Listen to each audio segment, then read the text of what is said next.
Tema de hoje, um encontro com Jesus. Como foi o teu encontro com Jesus? O que aconteceu quando você se encontrou com Jesus? O que mudou na tua vida quando você teve aquele encontro pessoal com Jesus? Pergunta que você vai se fazendo durante essa ministração. Nós estamos estudando aqui sobre a ação, unção do Espírito Santo sobre nós, aqueles que têm Jesus. Se você já foi batizado, se você recebeu Jesus, você recebeu nesse pacote espiritual perdão dos pecados, você recebeu livramentos do Senhor, você tem o nome escrito no livro da vida, você recebeu o Espírito Santo de Deus dentro de você, e Ele está conosco. Nós estamos estudando aqui justamente para nos capacitar, justamente também para nos abençoar, direcionando, guiando os nossos caminhos e também nos aconselhando. O Espírito Santo quer trazer conselhos para mim, conselhos para você. O Espírito Santo quer guiar eu e você para toda a verdade, não deixar que a gente se perca por aí. O Espírito Santo está disponível nessa terra, basta a gente sintonizar, como nós vimos na primeira ministração no final do mês passado. Ou seja, quando nós entendemos a ação do Espírito Santo, e só estamos aqui hoje porque Ele nos convenceu. Ele convenceu a mim e a você da justiça, do juízo e do pecado. E é por isso que você recebeu Jesus e está aqui nesta noite para glorificar o nome dEle. Então, dentro desses estudos de ação e unção do Espírito Santo em nós, eu quero lembrar aqui com você, como é que foi o teu encontro com Jesus? O que mudou na tua vida, como eu disse há pouco? Para a gente entender um pouco mais, eu quero ler um texto com os irmãos. Você que trouxe a sua Bíblia, vamos ler juntos no livro de Marcos, no capítulo 5. Livro de Marcos, capítulo 5.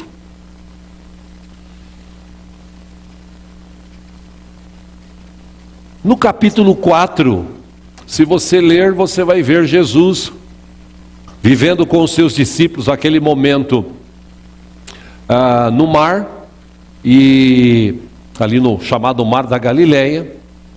Aquele momento que Jesus estava dormindo e os discípulos desesperados, o barco quase indo a pique, e eles ali lutando, alguns deles pescadores profissionais, mas não estavam entendendo o que estava acontecendo, até que foram lá e acordaram Jesus, e Jesus falaram para Jesus: o senhor não está vendo o que está acontecendo, nós estamos quase morrendo aqui.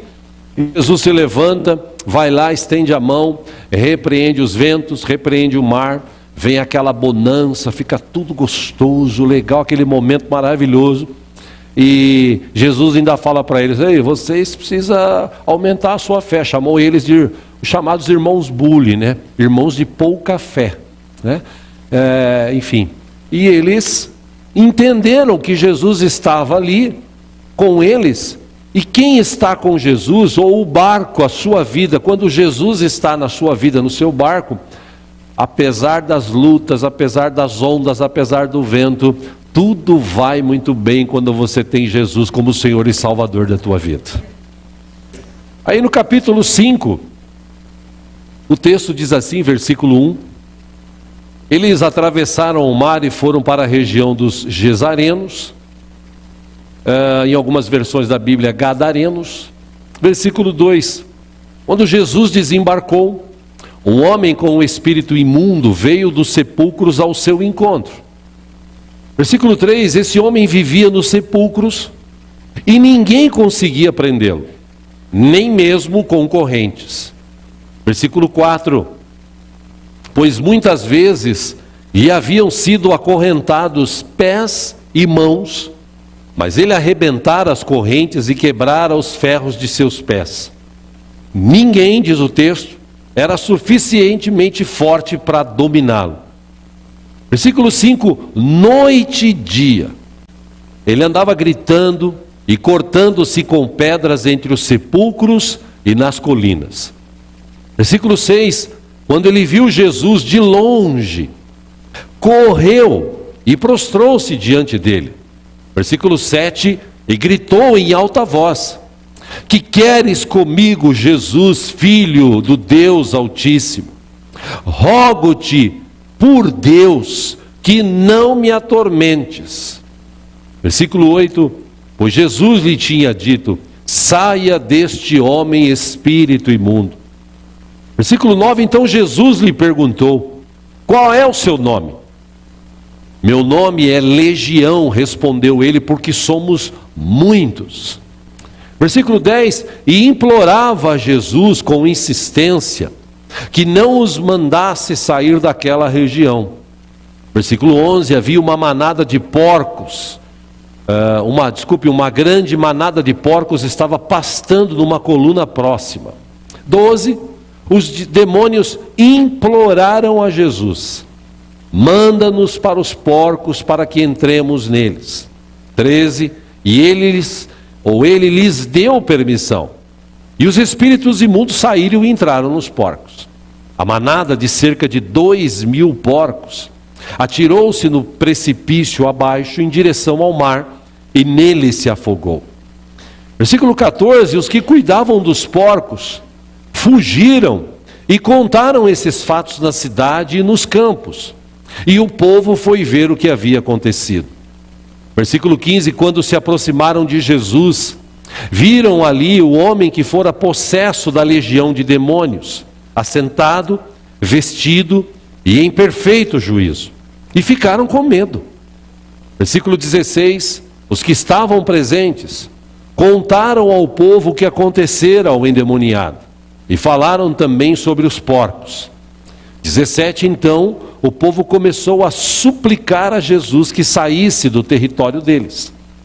Versículo 18, quando Jesus estava entrando no barco, o homem que estivera endemoniado suplicava-lhe que o deixasse ir com ele. 19, Jesus não o permitiu, mas disse: vá para casa, para a sua família, e anuncie-lhes quanto o Senhor fez por você e como teve misericórdia de você. Versículo 20, então aquele homem se foi e começou a anunciar em Decápolis o quanto Jesus tinha feito por ele, e todos ficavam admirados. Só até aí.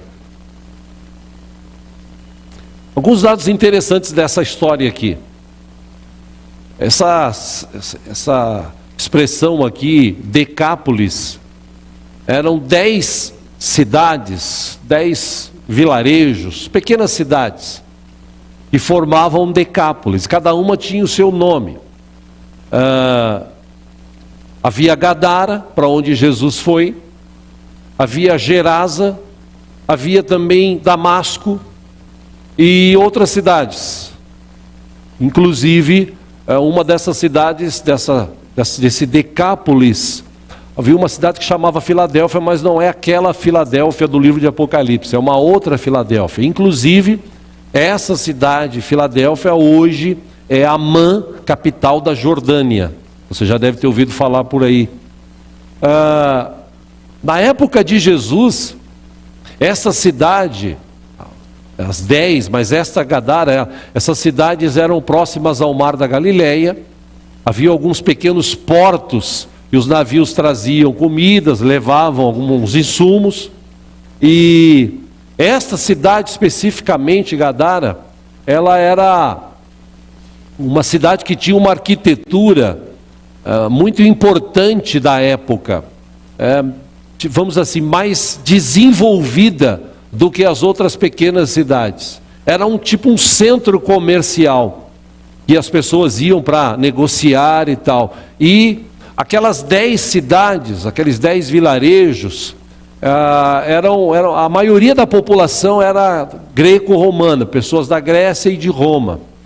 Havia muitos ali, inclusive havia um destacamento dos soldados de Roma que guardavam aqueles vilarejos, né? Inclusive dizem os historiadores que Gadara e algumas cidadezinhas próximas ali tinham aqueles termas, aquelas águas termais quentes que o pessoal vai para tomar banho, né, como turista e tal. Essa cidade era uma cidade muito visitada, era uma cidade assim muito conhecida, muito próspera inclusive, né? Segundo os estudiosos, a economia dessa cidade girava em torno de banhos termais, criação de porcos, e eles também tinham algum outro desenvolvimento, com algumas outras coisas pequenas que eles negociavam, né? Era uma cidade que importância religiosa não tinha muito, apesar de haver já naquela época alguns templos que eram dedicados aos deuses gregos, aos deuses romanos, e também havia já naquela época, nessa cidade específica, um tipo de teatro, né, onde havia algumas manifestações e tal, algumas apresentações também. Ou seja, era uma cidade desenvolvida. E eu estava falando aqui de manhã, quando eu estava lendo esse texto durante essa semana, li algumas vezes, veio no coração assim, por que Jesus foi para Gadara? Já que era uma cidade que não haviam cristãos, os judeus de lá eram bem poucos, haviam judeus que moravam lá, mas a maioria era romano, grego. Por que Jesus foi para aquela cidade? Por que Gadara, por exemplo, tinha muitos porcos? Por que eles criavam porcos? Era um desenvolvimento que eles tinham lá para levantar ou ganhar dinheiro. E a criação de porcos, nessa costa que tinha do Mar da Galileia, haviam essas cidades, a criação de porcos ali em Gadara era um grande negócio para eles. A cidade era muito próspera, também por venda, inclusive, e negociação de porcos. Segundo também historiadores, os soldados romanos, o destacamento que havia ali naquela região, eles também obtinham uma proteína do porco para eles se sustentarem e dos seus exercícios ficarem mais fortes. Não me pergunte o que, eu estou passando para você o que estudei na internet. Mas eles tinham isso. Então, qual foi a grande sacada de Jesus? Qual foi a grande sacada de Jesus para chegar num lugar desse e falar com essas pessoas? Eu estava meditando sobre isso, veio esse texto desse rapaz, estava endemoniado, fora de si, andava nu, andava se cortando com pedras, andava gritando de manhã e de noite, no meio dos túmulos inclusive. Dizem até os historiadores que nessa cidade ali específica, os túmulos, eles eram cavados nas rochas, haviam muitos corpos enterrados nas rochas, sepultados nas rochas, havia no chão também, era um cemitério, e esse rapaz ele andava ali como um louco, no meio dos mortos, de dia, de noite, gritando. Quando ele pensava em sair, iam lá alguns homens e prendiam ele com correntes, mas a força que ele tinha, o demoníaco, era tão grande que ele destruía essas correntes, ele quebrava correntes, ele gritava e, como diz o texto, não havia ninguém suficientemente forte para prender ele mesmo, deixar ele preso ali, quem sabe preso até morrer. E Jesus chega, Jesus passa aquela tempestade, né? Ele dá uma ordem, vem a bonança, o mar aquieta-se, o vento para, e eles passam por aquele momento, chegam nessa cidade já de manhã cedinho. Jesus desce e vai justamente nesse lugar da cidade, o lugar onde havia esse cemitério, o lugar onde havia também esse rapaz. E esse gadareno, esse gadareno, como diz algumas versões da Bíblia, ele vai ao encontro de Jesus. E é interessante que 3 coisas importantes aqui que o texto diz sobre implorar. Primeiro, os demônios imploram para Jesus para não mandar eles para outro lugar, deixar eles naquela região. Segundo, o povo que vem implora para Jesus ir embora. Terceiro, o rapaz implora para ir com Jesus. E os demônios, aquele rapaz se joga aos pés de Jesus. Quando ele se joga, Jesus já tinha dado uma ordem: espírito imundo, sai desse rapaz. E eles imploram e falam com Jesus, eles conversam com Jesus. Jesus pergunta para eles: quem é você? Falou: nós somos legião, nós somos muitos. Inclusive a legião, essa expressão legião, há algumas explicações de pessoas estudiosas. Haviam legiões de 6.000 homens, 5.000 homens, 2.000 homens. Haviam legiões de 100 homens, que eram aqueles 100 melhores, aqueles caras que eram bem destruidores mesmo. Havia uma legião assim. Então haviam ali, pelo menos, segundo os historiadores, 2.000 espíritos imundos dentro da vida daquele rapaz. Por isso que ele perdeu o sentido, por isso que ele estava vivendo no meio dos mortos. E quando ele se joga aos pés de Jesus, Jesus dá ordem para que eles saiam, os demônios falam: olha, pelo menos permita que a gente entre ali nos porcos. E Jesus permite, Jesus deu permissão, diz o texto. Eles entram nos porcos, 2.000 porcos que haviam ali, se lançam no precipício, todos eles morrem afogados. Os cuidadores dos porcos, eles ficam atônitos, correm para a cidade e falam para todo mundo: olha, está acontecendo uma coisa louca lá, os porcos se lançaram no mar, não sei o que aconteceu, ficou tudo doido, a porcada ficou doida e pulou no mar. Poxa, vocês precisam ver isso. Tem um cara lá que está lá falando, daquele doido lá que vivia lá, agora o cara está lá, vamos para lá. E foi todo mundo para lá. Quando eles chegam lá, eles veem o rapaz liberto. Porque quem tem um encontro com Jesus verdadeiro, a vida é liberta. Segundo, eles veem aquele rapaz com o seu retorno das faculdades mentais. E eu estava estudando, pensando sobre esse texto, imaginando aquele rapaz, quando ele voltou a si e olhou para si, no mínimo todo machucado, com pedras que ele se machucava, nu. Ele deve ter olhado para si, deve ter ficado com vergonha de estar diante de Cristo, das pessoas que estavam ali próximo, os discípulos. Ou seja, ele deve ter ido buscar rapidamente uma roupa para vestir. E já em sã consciência ele vai e ele senta ali aos pés de Jesus, em perfeito juízo, diz o texto, liberto, porque onde Jesus entra, o mal tem que sair, e saiu da vida daquele rapaz. Só que o que chama a atenção também é que o povo da cidade vem para ver o que está acontecendo.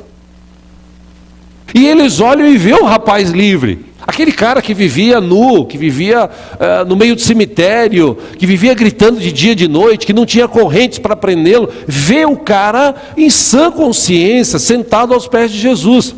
Mas a preocupação deles não era o que Cristo fez.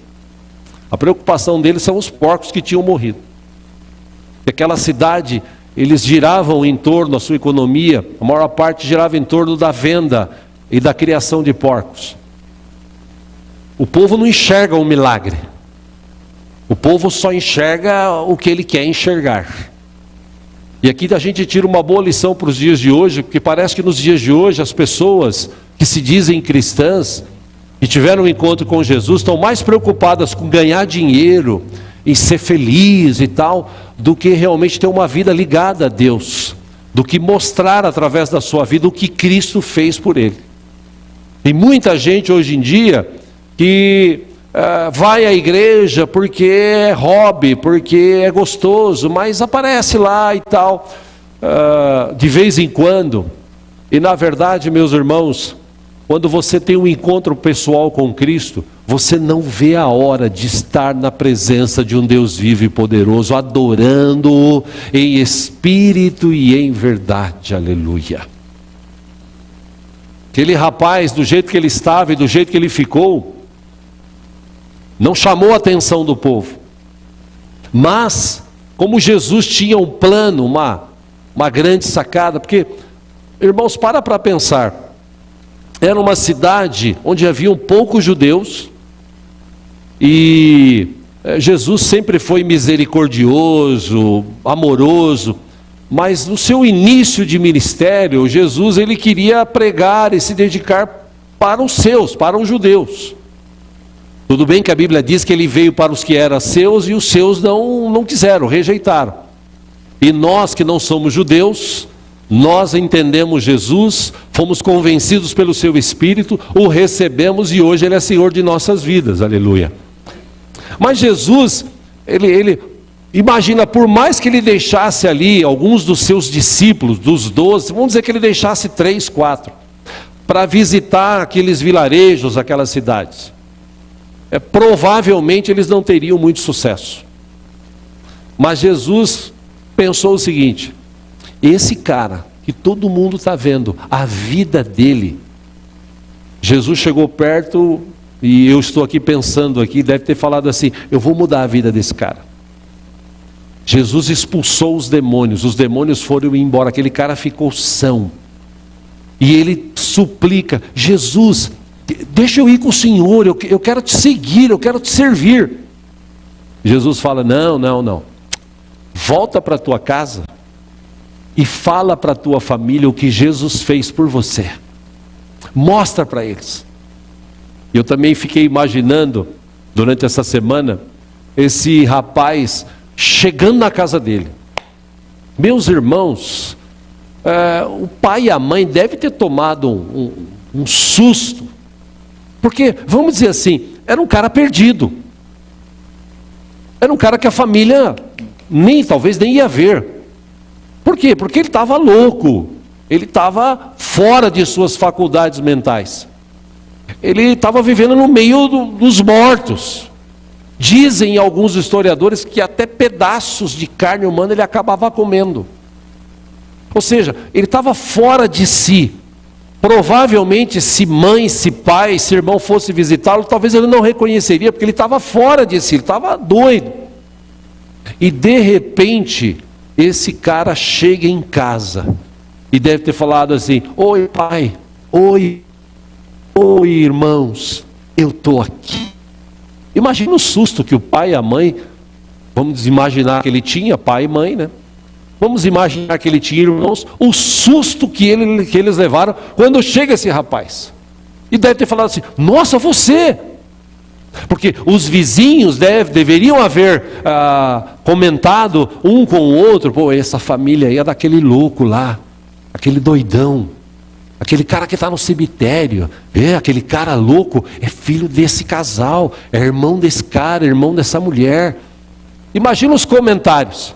Aí esse rapaz chega, são, salvo, e diz para a família assim: estou aqui.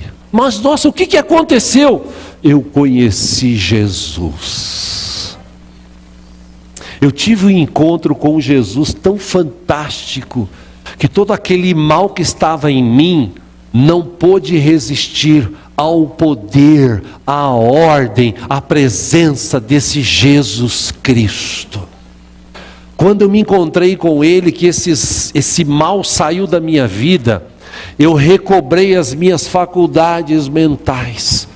Eu entendi o propósito de Deus para a minha vida, que não era viver no meio de mortos. E Jesus não é Deus de mortos, Jesus é Deus de vivos. Aquele rapaz que vivia no meio dos mortos, agora ele renasceu. Ele está vivendo agora na presença de Cristo, que fala para ele: vai contar para a sua família. E o texto diz que aquele homem nasceu em Deus, teve uma nova vida. Chega em casa, traz aquele impacto positivo, poderoso para a sua família.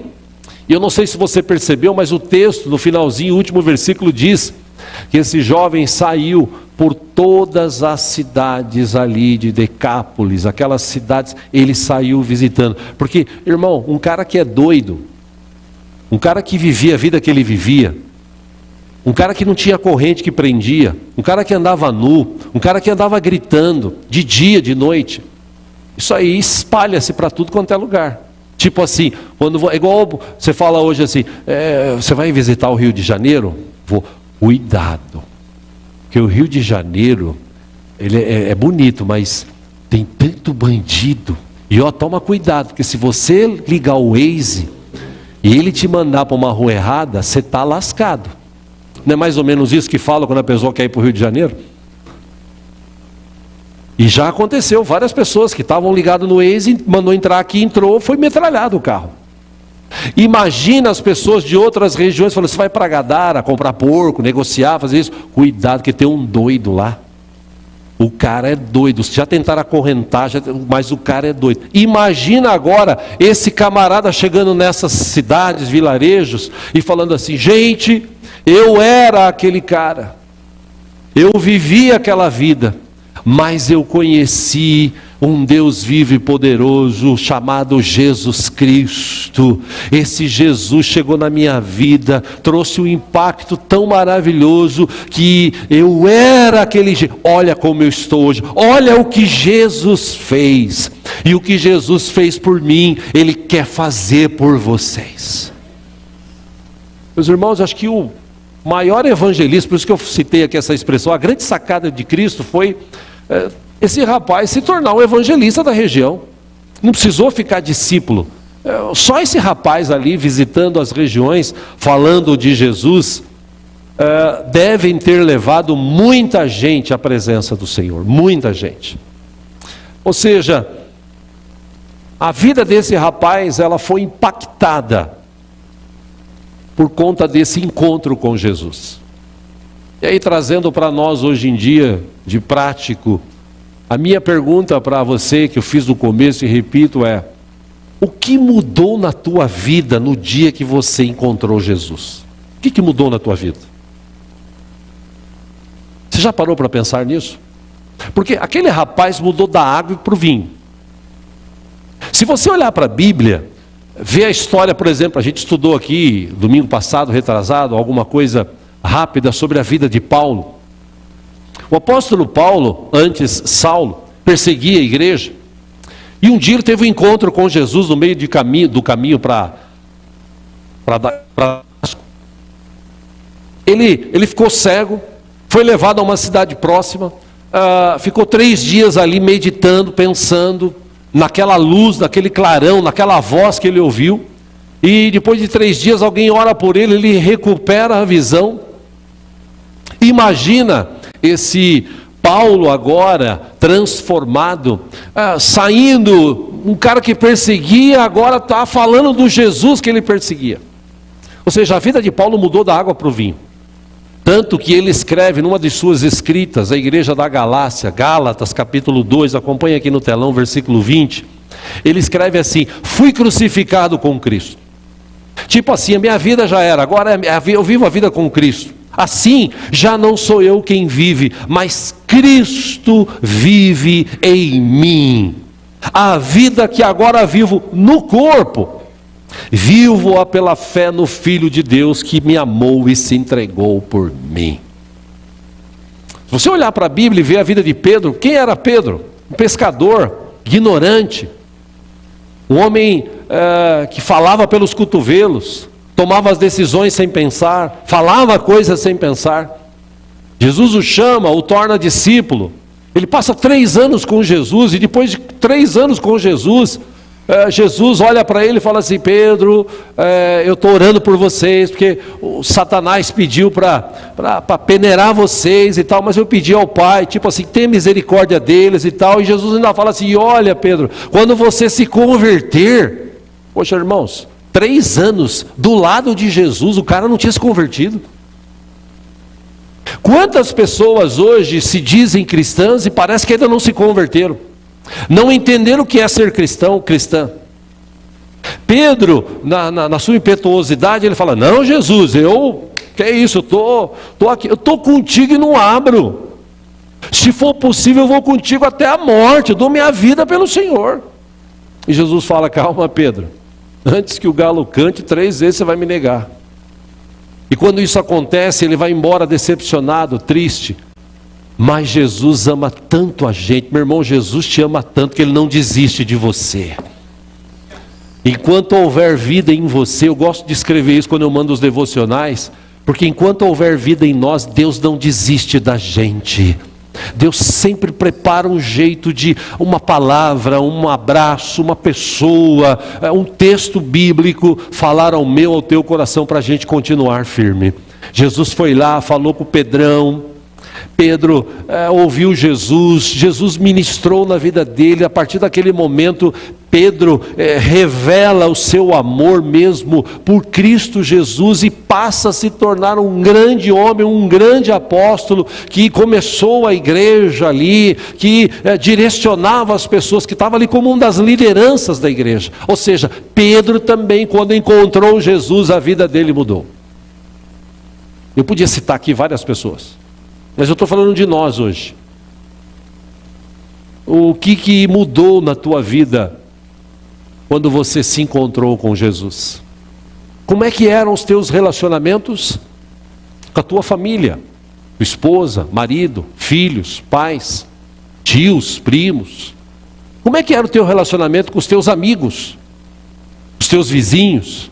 Como é que os teus vizinhos liam a sua vida? Oh, esse cara aí, metido, picareta, tal, esse cara aí, Deus me livre. Como é que era antes de Jesus? Aí no dia você encontrou Jesus, e se você encontrou Jesus, Ele veio para dar vida e vida com abundância. Ele resgatou eu e você do lamaçal do pecado. Ele colocou a gente num lugar de honra na presença dEle. Escreveu o nosso nome no livro da vida. O sangue dEle nos purifica de todo o pecado. O seu Espírito passou a habitar em nós. Aquele dia que a gente foi batizado, velha natureza foi morta, nascemos agora da água e do Espírito. Por isso que o apóstolo Paulo também escreveu em 2 Coríntios 5,17, aquele texto conhecidíssimo: se alguém está em Cristo, é nova criação. Em algumas versões é nova criatura. As coisas velhas, as coisas antigas já passaram, eis que se fizeram coisas novas, eis que se fizeram novas. Ou seja, quando eu encontrei Jesus, o que mudou na tua vida? Como é que você era? Como é que você passou a ser depois que você encontrou Jesus? Porque se você olhar para a vida desse jovem, o cara era doido. O cara não tinha as suas faculdades mentais longe disso. Era um cara doido. Mas quando Jesus chegou na vida desse rapaz, a vida dele mudou, da água para o vinho. Quando Jesus chegou na vida de Paulo, de Pedro, a vida deles mudaram da água para o vinho. E as nossas vidas? O que mudou quando Jesus chegou em nossas vidas? Como é que são hoje os seus relacionamentos com as pessoas? A gente ainda fala aqui, eu acabei de dizer aqui do Seminário Veredas Antigas, que existe para tratar na vida das pessoas essa questão de, poxa, eu não consigo amar aquele irmão, tem um parente meu que quando eu chego perto eu fico revoltado, porque o cara enganou, o cara deu chapéu, o cara fez isso, aquilo, outro. Eu tenho um ódio dele, eu não consigo amar, eu não consigo perdoar. Pessoa que me traiu, pessoa que mentiu para mim, pessoa que me enganou, eu ainda guardo mágoa no coração. Está fazendo mal para si mesmo. No dia que você encontrou Jesus, se você realmente teve um encontro pessoal com Jesus, essas coisas tinham que ficar para trás. Por quê? Porque quem está em Cristo, nova criatura é. As coisas velhas já passaram. Dia desse, eu estava indo com o pastor Bob para o átrio, e ele estava falando algumas coisas que estão acontecendo na vida dele e tal, que aconteceram, e ele estava falando, poxa, às vezes, acontecem algumas coisas e tal. Eu falei para ele, meu amigo, eu tenho o seguinte, eu não guardo mágoa de ninguém, eu não guardo raiva de ninguém, acho que é por isso que eu durmo bem. Como disse Davi, eu deito e durmo. Eu sou desse jeito, eu deito e durmo. Por quê? Porque eu sei que o Senhor está comigo. Então eu disse para ele, eu tenho por regra de fé aquele texto de Abraão. Deus chega em Abraão e fala para ele assim, Abraão, aqueles que te abençoarem, eu abençoarei. aqueles que te amaldiçoarem, eu amaldiçoarei, diz o Senhor. Então, meu amigo, pode falar mal de mim, tal, eu vou ficar com raiva, obrigado. Não, eu tenho um Deus. A gente acabou de cantar aqui. Um Deus que pode fazer coisas tremendas. Um Deus que luta por aqueles que estão na presença dEle, que o amam. Um Deus que é o nosso socorro bem presente. Então eu não vou ficar discutindo, não vou guardar mágoa. Era para ser assim a vida dos cristãos. Por isso que ainda tem esses seminários.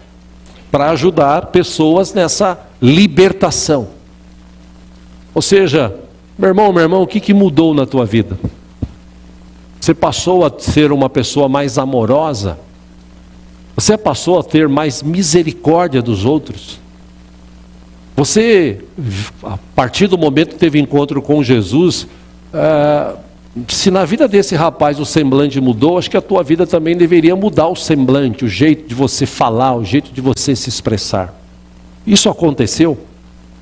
Porque nós estamos vivendo um tempo, irmãos, de muitos convencidos, mas poucos convertidos. Uma vez que a gente se converte, as coisas mudam dentro de nós. Nosso jeito de viver é totalmente diferente. A gente continua vivendo ali, trabalhando e tal, mas a gente continua agora na presença de um Deus vivo. Meu irmão, minha irmã, eu não sei se quanto a você, mas você já falou de Jesus? Você fala de Jesus para as pessoas? Eu tenho vergonha. Na maioria das vezes você não precisa falar de Jesus. É só as pessoas que te conhecem olhar para você e falar assim: poxa, esse cara aqui era de um jeito, mas depois que ele começou a ir na igreja, que o pessoal fala assim, né? Depois que ele começou a ir na igreja, a vida dele mudou. Porque o evangelho vivo de Jesus muda vidas. Para encerrar aqui, dia desse eu estava almoçando com o pastor Anésio, o pastor Klaus. O pastor Klaus estava contando um momento que ele viveu com alguns pensadores, pessoas assim, cristãs e outras às vezes não cristãs. Estava junto de um escritor, e esse escritor, ele meio que era ateu. Ele não acreditava em Deus, nessas coisas de evangelho e tal. Aqui no Brasil, inclusive. E ele resolveu escrever um livro para provar que esse negócio de igreja, esse negócio de evangelho é papo furado. Então o que ele fez? Ele foi e ficou um ano aproximadamente, 1 ano e meio, numa pequena cidade na Bahia, aqui no norte do Brasil, nordeste do Brasil. E ele começou ali a viver sem se identificar. Ele começou a viver no meio daquelas pessoas, e ele via muitas pessoas. Por exemplo, os trabalhadores, eles ganhavam o salário pouco, 1.200, 1.500, 1.600, e a maioria deles passavam nos bares e gastavam a maioria do dinheiro que eles ganhavam, a maior parte do dinheiro que eles ganhavam, eles gastavam com bebida e com mulheres, com prostitutas. Só que ele também conseguiu ver, daquele vilarejo que ele estava, pessoas que estavam indo na igreja. E ele viu que alguns destes homens, através dos seus familiares, se converteram a Cristo. E aí ele começou a ver o seguinte: aqueles caras que gastavam dinheiro no bar, com mulheres, agora eles estão indo para casa. O dinheiro deles agora está dando para eles viverem ou sobreviverem. Alguns deles montaram lá uns barzinhos, as mercearias pequenas para vender, né? Uns produtos ali. E ele começou a ver, depois que essas pessoas começaram a ir na igreja, ele começou a ver um progresso naquele lugar, uma paz naquele lugar. Ele começou a ver uma mudança de pensamento, de atitude. Aquele vilarejo, a maior parte não sabia ler. Mas aqueles que começaram a ir na igreja, eles começaram a aprender a ler, lendo a Bíblia. Bom, depois de 1 ano e meio, o livro que ele escreveu foi assim: o Evangelho realmente de Cristo muda vidas. Ou seja, se o Evangelho muda vidas, a nossa tem que mudar. Aí eu encerro perguntando para você o que eu perguntei no início: como foi o teu encontro com Jesus? O que mudou na tua mente, na tua vida? no teu linguajar, nas tuas atitudes. O que mudou? Eu quero orar com você por isso. Vamos ficar em pé juntos em nome de Jesus.